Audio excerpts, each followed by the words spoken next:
Seigneur Dieu, tu sais à quel point nous sommes faibles. Mais toi, Seigneur, tu es fort. Tu as créé le cœur. Je réprime cette puissance démoniaque qui provoque la maladie de cœur. Qu'elle sorte d'eux au nom de Jésus-Christ. Chers téléspectateurs de Parole Créatrice à votre télévision, bonsoir et bienvenue sur votre émission L'Instant du Prophète. Écoutons ensemble le témoignage de cette semaine.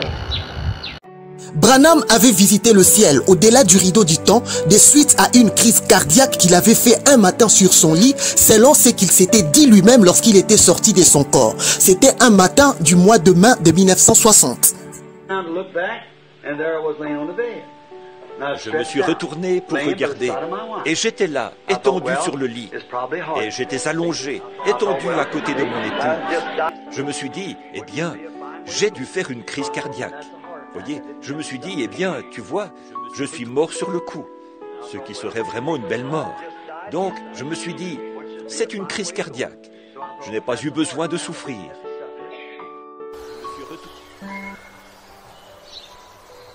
Le dimanche 8 mai 1960 à 7 h du matin dans la ville de Jeffersonville en Indiana, Branham se réveille tranquillement de son sommeil chez lui à la maison située sur l'avenue Irving Glen.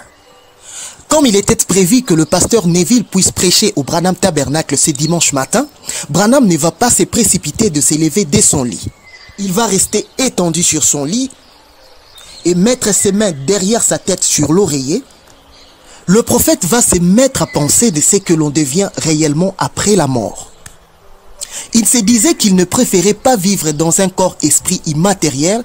Il avait tellement peur de mourir, mais il précise que sa crainte n'était pas liée au fait d'aller dans un mauvais endroit après sa mort, mais plutôt il s'inquiétait de l'état immatériel de la théophanie comme il s'imaginait.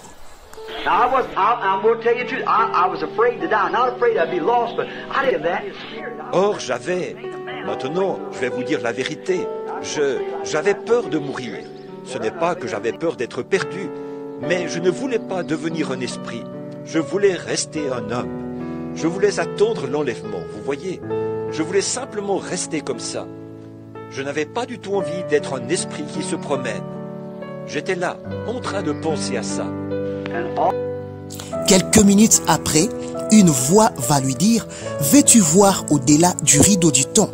Branham va répondre « Oui, c'est la main de révérend. » C'est dans ces moments-là qu'il va se retrouver brusquement hors de son corps face à un paysage extrêmement magnifique. En ces moments-là, lorsqu'il se retourne, il va regarder, il va voir son corps étendu sur son lit. Branham ne va pas comprendre s'il s'agissait là d'une vision, il ne comprenait pas qu'est-ce qui lui est arrivé. Mais rapidement, il va se rendre compte que cela n'était pas réellement comme toute autre vision qu'il avait vue précédemment dans sa vie et dans son ministère. Car généralement, lorsqu'il voyait des visions, c'était au travers des yeux de son corps physique. Il voyait toujours des visions avec son corps physique. Mais cette fois-là, il se voyait en dehors de son corps et il était en train de regarder son corps étendu sur les lits. Branham va se rendre compte, il va se dire certainement qu'il avait fait une crise cardiaque et que son cœur était arrêté en ces moments-là. Il va réaliser qu'il était réellement sorti de son corps physique. Je suis votre frère Zoé Luanga, croyant du message et ministre de l'évangile, chercheur historique dans la vie et le ministère du prophète William Marion Branham. Je travaille à partir de la ville de Kinshasa, la capitale de la République démocratique du Congo, ici en Afrique. Partout où vous êtes, si vous suivez nos vidéos, n'hésitez pas de les partager et de vous abonner massivement à notre chaîne William Branham Bibliothèque. Branham va voir dans ces beaux paysages comme des millions de jeunes hommes et de jeunes femmes qui venaient à lui, qui couraient vers lui. Tous étaient jeunes entre 18 et 19 ans. Les femmes avaient des longues chevelures avec des longues robes blanches qui leur arrivaient jusqu'aux chevilles. Ces jeunes hommes et ces jeunes femmes étaient tous pieds nus. Il y avait là un grand nombre de personnes. Elles accouraient vers moi pour m'accueillir, en criant « Oh, notre précieux frère !» Dans un premier temps, Branham va se rendre compte de 3 points. D'abord, il va réaliser qu'il était dans un endroit où il n'y avait pas le temps Il n'y avait ni hier ni demain. Il va remarquer aussi qu'il avait perdu toute sensibilité du corps, car les femmes venaient l'embrasser, mais il ne ressentait aucune attraction corporelle. Alors qu'une multitude de jeunes femmes, les plus belles que j'ai jamais vues, me sautaient au cou, j'ai constaté qu'il y avait seulement un grand sentiment d'amour qui m'envahissait, sans aucune attraction physique. Branham redevint lui-même un jeune homme. Alors, j'ai remarqué que j'étais moi aussi redevenu jeune. Je me suis regardé là, et je me suis retourné pour regarder mon vieux corps étendu sur le lit. Ces jeunes hommes et ces jeunes femmes qui venaient l'accueillir dans l'au-delà avaient des yeux qui étincelaient comme des étoiles et leurs dents étaient blanches comme de la neige. Elles sont venues. Elles avaient l'air d'être au début de la vingtaine. Et elles m'étreignaient en disant « Notre précieux frère ». Des jeunes hommes, dans toute la splendeur virile de la jeunesse, les yeux étincelants comme des étoiles au plus sombre de la nuit, les dents blanches comme des perles. Il m'étreignait C'était un en endroit disant tellement notre magnifique que précieux lui-même frère. dit qu'aucune expression humaine ne peut expliquer la beauté qui s'est trouvée à cet endroit. C'était un endroit où il n'y avait pas la tristesse et personne n'avait l'air fatigué. En voyant la foule, Branham s'imaginait peut-être que c'était les membres de la famille Branham qui étaient décédés avant lui qui venaient l'accueillir. Mais en ces moments-là, une voix va lui dire « Ce ne sont pas des Branham, mais ce sont tes convertis, c'est là que tu avais amené à Christ. Tout ce que tu as aimé et tous ceux qui t'ont aimé, Dieu te les a donnés ici. » Tous ces jeunes hommes et ces jeunes femmes qui venaient l'embrasser, qui venaient l'accueillir, ils étaient en train de dire tous, notre précieux frère, si tu n'étais pas venu, nous ne serions pas ici. Branham va même remarquer son cheval, il va même remarquer son chien qui étaient tous morts depuis longtemps, lui apparaître là dans le ciel. Branham va voir aussi sa première épouse Hope Brombank qui était décédée en 1937 venir l'embrasser comme toute autre sœur qui venait l'embrasser. Au lieu que Hope puisse l'appeler Bill ou Chéri comme elle en avait l'habitude, mais elle va tout simplement l'appeler mon précieux frère et partir. Branham va finalement demander s'il pouvait voir le Seigneur Jésus. On va lui dire qu'il ne pouvait pas voir le Seigneur Jésus en ces lieux puisque le Seigneur Jésus était dans une dimension plus élevée que la dimension dans laquelle il s'est trouvé. Puis on va dire à Branham que pour entrer dans ces lieux magnifiques, il faut l'amour parfait. Après cela, Branham va quitter ces lieux magnifiques. Il sera convaincu que c'est une réalité, notre pays au-delà du rideau du temps. Voulez-vous également recevoir votre guérison? Écoutons un extrait de la bande du prophète William Marion Branham.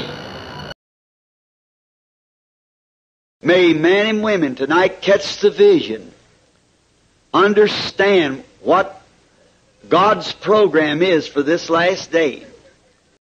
Reverently, Lord, upon the basis of Thy Word and Thy Holy Spirit, we are so glad that we know where our birth comes from. Respectueusement, Seigneur, en nous fondant sur ta parole et sur ton Saint-Esprit, nous sommes si heureux de connaître la provenance de notre naissance. We are glad that we were born not of the will of man nor the will of flesh, but of the will of God. Nous sommes heureux d'être nés, non de la volonté de l'homme, ni de la volonté de la chair, mais de la volonté de Dieu.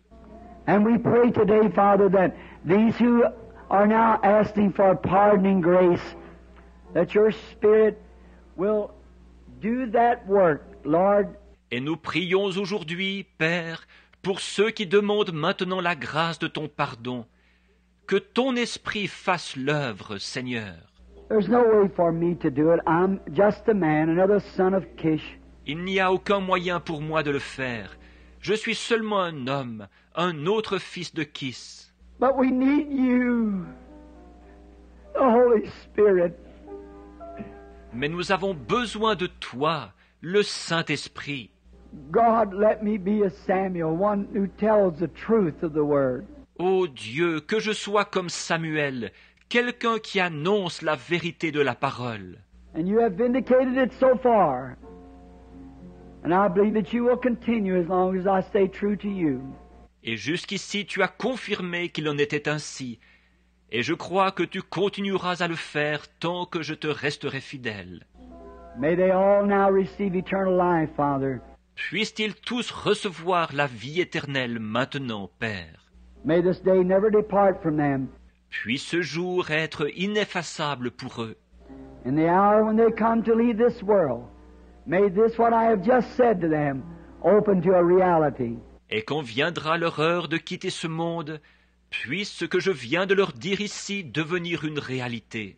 And as we sit here mortal today, looking at our watch, thinking of our dinner, of work tomorrow, of the cares and toils of life, they'll not be them. Nous sommes assis ici en tant que mortels aujourd'hui, à regarder notre montre, à penser à notre dîner, au travail de demain, aux soucis et aux labeurs de cette vie. Mais il n'y en aura plus à ce moment-là. They'll all fade away. Tout cela disparaîtra. There will be no cares. One great joy of eternity. Il n'y aura plus de soucis, mais une grande joie pour l'éternité. Give them that type of life, Father, everyone. Donne-leur ce genre de vie-là, Père, à tous. And may I ask you this, Father, that every person that's here this morning that's heard me say this vision, may I meet every one of them on the other side. Et que, voici ce que je te demande, Père, c'est que chaque personne qui est ici ce matin, qui m'a entendu raconter cette vision, que je puisse rencontrer chacune de l'autre côté. Though there may be men here that would disagree with me, and women too. But Father, never let that stand in our way. Bien qu'il y ait peut-être des hommes ici qui ne soient pas d'accord avec moi, et des femmes aussi, mais Père, que cela ne nous fasse jamais obstacle. May we meet them over there, and they run too, and we grab each other screaming, our precious brother. Puissions-nous les rencontrer là-bas, alors qu'ils courront, eux aussi, et que nous nous étreindrons criant, notre précieux frère. Let it be like it was shown there, Lord, to everyone. Que cela se passe tel que montré là, Seigneur, pour chacun. All that I loved and all that love me. Tous ceux que j'ai aimés et tous ceux qui m'ont aimé. I pray that it'll be that way, Lord, and I love them all. Je prie qu'il en soit ainsi, Seigneur, et je les aime tous. Let them appear, Father. Qu'ils soient présents, Père.